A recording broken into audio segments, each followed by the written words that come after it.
శ్రీ మహాగణాధిపతయే నమః. శ్రీ గురుభ్యో నమః. కార్తీక మాసం 7వ రోజు. ఈరోజు కూడా ప్రతిరోజులానే కార్తీక స్నానం, దీపదానం, దీపాన్ని వెలిగించడం, నక్తవ్రతం లాంటివి చేయాలి. ఈరోజు స్నానం చేసేటప్పుడు తల మీద బ్రహ్మరంధ్రం దగ్గర కొంచెం ఆవు నెయ్యి పూసుకొని స్నానం చేస్తే జాతకంలో గల సకల దోషాలు పోతాయి.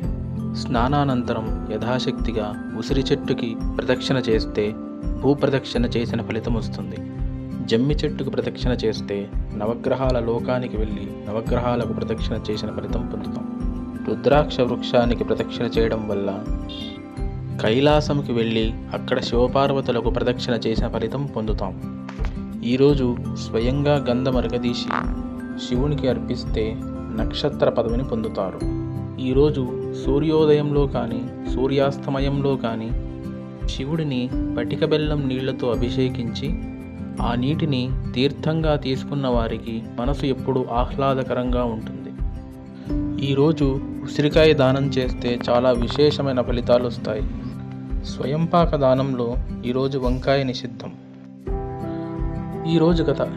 ఒకప్పుడు శివుడు కేశవుడు కలిసి భూలోకానికి విహారానికి వచ్చారు. అప్పుడు వాళ్ళిద్దరూ కాశీ క్షేత్రానికి వచ్చారు. అదే సమయంలో అక్కడ అగస్త్య మహర్షి కార్తీక వ్రతం చేస్తుంటాడు. అప్పుడు అగస్త్యుడు వాళ్ళని చూసి వాళ్లను పరిపరి విధాలుగా స్తుతించి ఇలా అడుగుతాడు: ఓ శివకేశవుల్లారా, రానున్నది కలియుగం. కలియుగంలో మానవులు పరమ పాపాత్ములు. వారు తరించడానికి సులభమైన మార్గం ఏమిటి అని అడుగుతాడు. అప్పుడు వాళ్ళు కార్తీక మాసంలో కార్తీక వ్రతం చేసి కార్తీక దీపాలు వెలిగించి కార్తీక మాసంలో దీపాలను దానం చేస్తే, కార్తీక మాసంలో ఉసిరి చెట్టుకి యథాశక్తిగా ప్రదక్షిణలు చేస్తే, యథాశక్తిగా స్వయంపాక దానాలు చేస్తే అటువంటి వాళ్ళు సకల శుభాలు పొందుతారు.